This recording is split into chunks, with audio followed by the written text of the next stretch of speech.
लेकिन आगे बढ़ते हैं, ब्रोकरेज रिपोर्ट्स पर अब हम फोकस करेंगे और इस बीच जिनय अब हमारे साथ स्टूडियो में मौजूद है। वरुण अब हमारे साथ स्टूडियो में मौजूद है। Varun, good morning. बताएं ब्रोकरेज रिपोर्ट्स के दम पर कौन से स्टॉक्स फोकस में रहेंगे? Good morning आशीषा।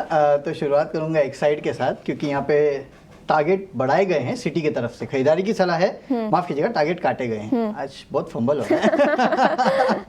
प्राइस टारगेट इन्होंने 600 से काट के 540 का कर दिया है। इनका कहना है कि जो ओवरऑल कंपनी के नतीजे थे, खासकर एबिटा जो थे, वो एस्टिमेट से थोड़े बहुत इनको कम नजर आ रहे हैं। और मैनेजमेंट ने हाईलाइट किया है कि रिप्लेसमेंट ऑटो में अगर आप देखेंगे तो ओवरऑल डिमांड जो है वो अच्छी लग रही है। हालांकि और क्लैरिटी चाहिए होगी इनको कहीं ना कहीं जो डिमांड ट्रेंड्स है उसको लेके, तो शायद इसके लिए यहाँ पे सिटी की तरफ से प्राइस टारगेट कट किए गए हैं।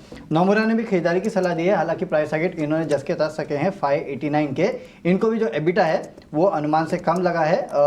डिमांड इनको लगता है FY25 से 26 तक करीब 12% के आसपास की ग्रोथ आपको इस कंपनी के ओवरऑल डिमांड में देखने मिल सकती है। लेकिन थोड़े बहुत वीकनेस शायद यहाँ पे ब्रोकरेजेस को नजर आ रही है ओवरऑल नतीजों में।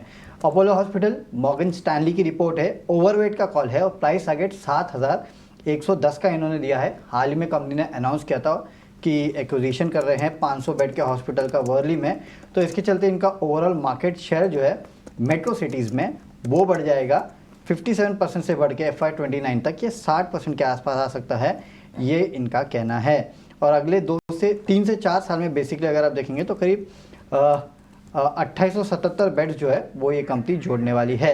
HDFC बैंक में सिटी की रिपोर्ट है, खरीदारी की सलाह, प्राइस टारगेट 1990 का इन्होंने दिया है। इनका कहना है कि HDB ने जो ओवरऑल फाइल किया है IPO के लिए, मैंडेटरी लिस्टिंग है, ग्रोथ कैपिटल जो है वो आएगा थोड़ा बहुत। और इनका कहना है कि HDB जो है पोस्ट इशू अगर आप देखेंगे तो करीब 3 से 4 टाइम निकल के आता है HDFC बैंक के ओवरऑल मार्केट का। अगर आप देखें तो 2.8 से 4.3% के आसपास निकल के आता है HDFC बैंक के मार्केट कैप का, माफ़ कीजिएगा। और आखिरी में ABB पे UBS की रिपोर्ट है, न्यूट्रल की कॉल है, 9100 का प्राइस टारगेट इन्होंने दिया। इनका कहना है कि Q3 जो था इस कंपनी का थोड़ा टॉप लाइन और एबिटा अगर आप देखेंगे तो मिस यहाँ पे नज़र आता है और एग्जीक्यूशन जो है वो थोड़े बहुत म्यूटेड इनको नज़र आते हैं। इसके लिए न्यूट्रल का कॉल 9100 का प्राइस टारगेट। बिल्कुल, तो कई सारी ब्रोकरेज रिपोर्ट्स जहां पर सबकी नजर रहेगी। UBS की रिपोर्ट आई है ABB पर 9100 रुपए प्रति शेयर का लक्ष्य। HDFC bank, Apollo hospital, Exide, कई सारे स्टॉक्स जो ब्रोकरेज रिपोर्ट्स के दम पर आज फोकस में रहेंगे। वरुण, शुक्रिया पूरी डिटेल्स के साथ हमारे साथ जुड़ने के लिए।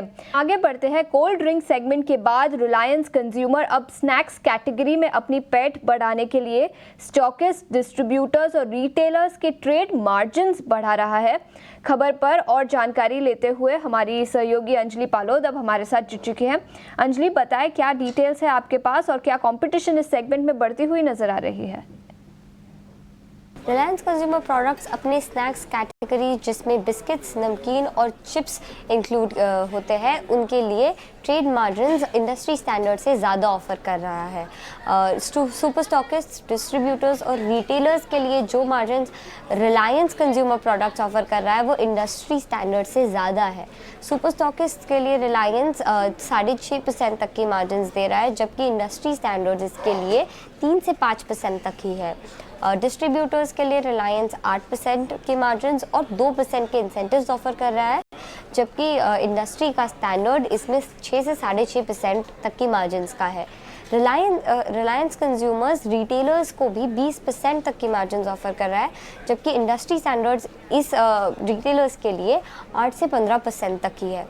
इसी के साथ रिलायंस कंज्यूमर्स अपना FMCG सेगमेंट में मार्केट शेयर बढ़ाने की कोशिश कर रहा है। अपने कोला ब्रांड कैंपा के लिए भी रिलायंस कंज्यूमर प्रोडक्ट्स ने प्राइसेस काफ़ी कम रखी थी, जिसके वजह से बाकी कंपेटिटर्स को भी अपनी प्राइसिंग में कुछ कट्स लाने पड़े थे। बिल्कुल, तो ये सेगमेंट में कंपटीशन बढ़ती हुई। अंजलि, शुक्रिया पूरी डिटेल्स के साथ हमारे साथ जुड़ने के लिए।